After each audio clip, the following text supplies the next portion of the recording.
we'll talk about perfect competition. So, perfect competition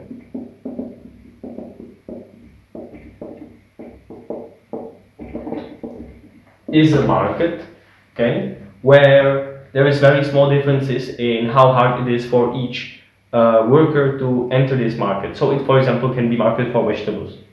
So easy to enter the market. You don't have to buy any huge machines to enter this market. It's not like the production of cars that it's really hard to start producing cars, but almost anybody can do it. So, or very many people can do it. Easy to enter. Almost no barriers is in general set. That means you almost need nothing to enter it. There's no barriers blocking you from entering this market. You can just go and start. Then, very many producers, therefore, or not necessarily therefore, but a huge amount of producers. Producers are price takers, and I'll explain this.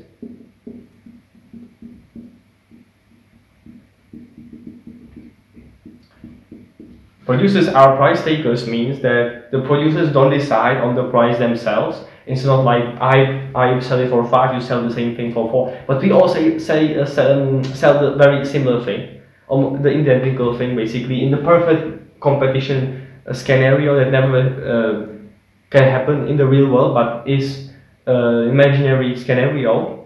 Like the same thing, they're all producing the same thing. It means, for example, like they're all producing some vegetable, and it's very same. They have the fields close to each other, and it's very same product.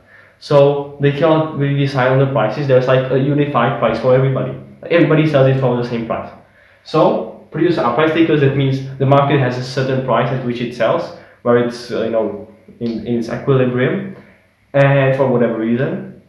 And so everybody who newly enters the market will just have to take the price that's given. If you, in this market, if one produces at a higher price than is the market price, he will not have any profit because nobody will buy from him. There's another 1,000 producers from who the consumer can buy the same thing. So that's the reason why they're just price takers. They're not price givers. They're not the ones deciding on their own price. It's really easy to enter this market, but they are just using the price that's given. They cannot decide for the price themselves, really.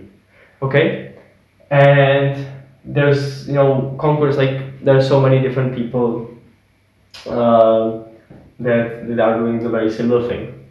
So you might find some more points to define this. You can look into your textbook to fill up any missing points that we did not mention here. But what I'm going to now do is draw the general diagram for a perfect competition market.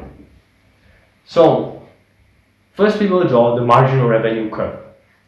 In perfect competition, I said that for whatever quantity, the price is still the same. Okay, that means the price is steady. The price is steady. And price per unit equals marginal revenue. Okay, so revenue is the money that the seller gets for that product in exchange. It's not necessarily the profit because some cost was involved in the production. So the producer spent $5 to produce it, got 10, the profit is 5. That's the difference. As long as the revenue is higher, that's the revenue that what he directly gets is the 10. Okay. So the price is what he gets, what the consumer gives the seller. Okay, so the marginal revenue is the same thing like price. Price and marginal revenue is a fancy way to say price. So marginal revenue, but in this case it is the fancy way to say price because it can change depending on quantity in other markets. But by definition, perfect competition is the one where the marginal revenue is a line that's horizontal like this. It never changes, you see? So the price is like a line here. So that means that everybody's on this same line. So marginal revenue, just to make it systematical, because it might be different in different markets. It might be a curve that's a little less steady. Here you see it's just straight because for whatever quantity, still the price is the same. Okay? So marginal revenue is here that if the price is the same for whatever quantity, that means the difference between producing 9 and 10 units is the same as between 6 and 7. And so you can view this marginal revenue just like the the money earned from 9 or 10, between 9 and 10 units, is the same as the money difference money earned between 5 and 6. Okay, that means if you go by 1 unit at whatever point here, always the price will rise at the same rate, 0 rate. Yeah, it will just be the same. So marginal revenue equals price. Okay, so we have that out of the way a little bit, and now we can talk about marginal cost. Marginal cost, of course, is we can draw it like this. Maybe better would be a line would be easier to work with, maybe. So we can just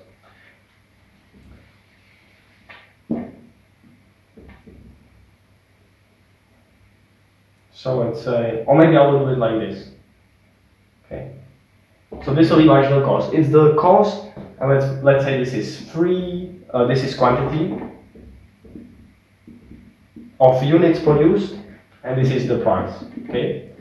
And marginal cost is the difference between, for example, at this point, it gives us, let's say, I don't know, 2 is the universal price, okay, for whatever quantity for every producer, what he gets for his products in revenue for per unit. That if we produce 3 units, the cost, the total cost increased by 2, okay, increased by 2 when we went from 2 to 3. That's what it says. So the marginal cost is by how much the cost increased for the last unit amount increment. So when we went from 9 units to producing 10 units, how much money in total we spent for that production. But this was covered. You should rather revise on the marginal cost before doing perfect competition, because it's very important to have this automatical in the head, just to be able to really use it quick and understand these diagrams. Because sometimes it might happen that you will get lost if you don't know in advance all these things, this marginal revenue, marginal cost. So it's important to maybe draw first some diagram just with one of these curves and only then combine them all on this diagram. And you see the perfect competition diagram requires you to know all these at once. So it's good to maybe first train the marginal cost, then maybe train the marginal revenue, and then you can train the average total cost, and then you can mix it all into one diagram after you've trained every of these functions. And now I'm going to talk about the average total cost. Okay, so when let me draw the average total cost. It's usually like a U, right? Like a white U. So let me first, I don't know. First I should say where it's going to be produced. So we produce at where marginal cost intersects marginal revenue. Okay. We produce here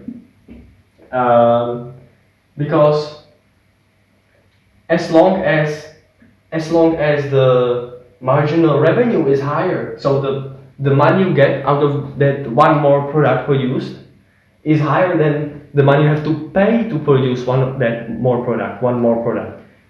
Until then, it's still going to be worth it to rise your production. Okay, so all these points you see the MR.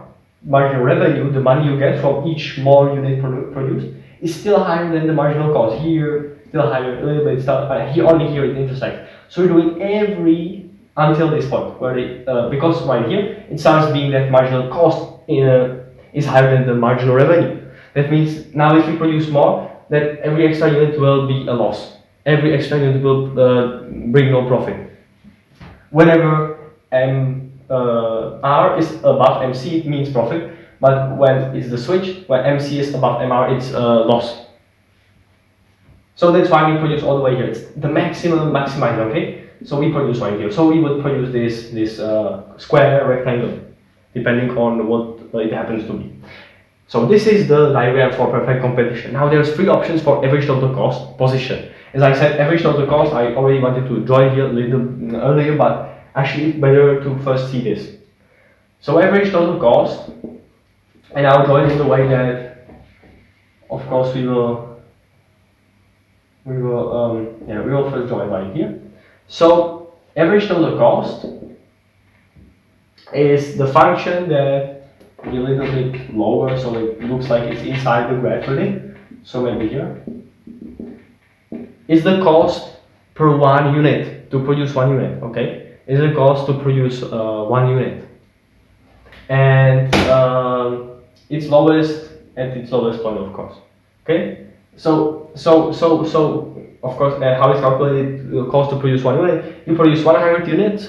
Of course, the marginal cost might have changed during the increase from 0 to 100 units production, but if you divide the entire cost for that 100 units by the amount of units, 100 units, that 1 unit on average was produced for average total cost, you know, of this quantity. So this for quantity 3, we have this average total cost. So when our average total cost, and that's the money we had to spend, okay, that's the money we had to spend really, is higher. So as I said here, we chose to produce here, this is the optimal point, okay, so that means we do quantity 3. We do quantity 3, okay, we just decided to do quantity 3. But when this ATC is above, well, our revenue, the money we get is here, okay, money we get is here, is square, this quantity times the price for which we sell it, because we decided to produce here. But the line goes also up, and we also have to calculate the cost, and the total cost is at which it horizontally crosses the average total cost curve. So we chose this exact one, that's only one of those quantities, so only one of those prices, and we see the total cost will be the point that's the same horizontal like the intersection of MC and MR, but on the ATC, okay? Just go vertically until it hits below or up. Now in this case, first I showed the up option. When it hits the ATC, and we see ATC at this point will give us this price at the free quantity, and so we will have to pay the average total cost per one. So if you multiply this, let's say this is 4.5. So if you multiply 4.5, or let me maybe just 4. If you multiply 4 by 4 times 3, that's 12. So our total cost is 4 times 3, this entire thing, and it exceeds the revenue. So it's absolutely non-profitable. Actually, it's a big loss. Okay, so it's a big loss. But let's have another option. Still, this vertical line stays. But if I say, and this is we're talking of economic loss right here, okay? And we're going to be talking about economic loss and accounting cost. It's a different thing. This state, let's say this is ATC, okay? So if we have ATC, that will be the same. That will be intersected by this vertical line going from the x-axis up through this intersection of MC and MR, and it will be it will be lying right on this point. It will mean that again our total cost will be the point where ATC is on quantity times its price, which in this case happens to be the same as our MC and MR. So now our total cost is the same as total revenue, okay? And so here we have zero profit. But it's economic profit, and zero economic profit is not bad. Negative economic profit is bad. It means there's big opportunity cost. There was something really big missed that we could have made money on somewhere else, that the producer might have made money on somewhere else. But economic cost, I will explain, is actually not bad when it's zero. Okay, that's actually the neutral, quite good option. And the third option I will talk about, let's just delete this ATC once again and put it below. This is the third option. If we have it below, actually it's very good profit. That's positive economic profit. So it's not only accounting profit that you're really making direct money in reality, but it's even economic profit. That means it's better than doing something else. You can just point to some other option of the producer can point to some other option where he could have spent the same time, and he will be saying, this is even better than if I was doing something else. And so here you see again when this article intersects the ATC, is the total cost is this again, the quantity times the price. It's 1 times 3. So for example, let's say it's 3, the area of this rectangle, of course, magnitude, and our MR MC still, we didn't change this in the entire time, is here, so our revenue is here. So our revenue is far higher than this total cost, and so there's positive economic profit even. So just remember, the best is when the ATC is below, but really it will always be moved by forces on the market, and there's not much space of time left for the explanation of this concrete phenomenon. But the fact is, the pressure in a perfect competition is towards zero profit, because there are so many people entering and until the price goes very down, and the profit, it eventually converges to zero. Okay. So what if you have this? This is very good, but very quickly it will return here. And if it's above, the average total cost is above, the curve is above, it will eventually end up here as well again. So there's the thing, but just at this moment, just imagine this moment is very good because total revenue is far higher than total cost. So when it's below, it's a big revenue. It's a big profit. When it's above, that's loss, economic loss. And when it's straight on this point with this intersection together, that's zero economic profit, and it's also not bad.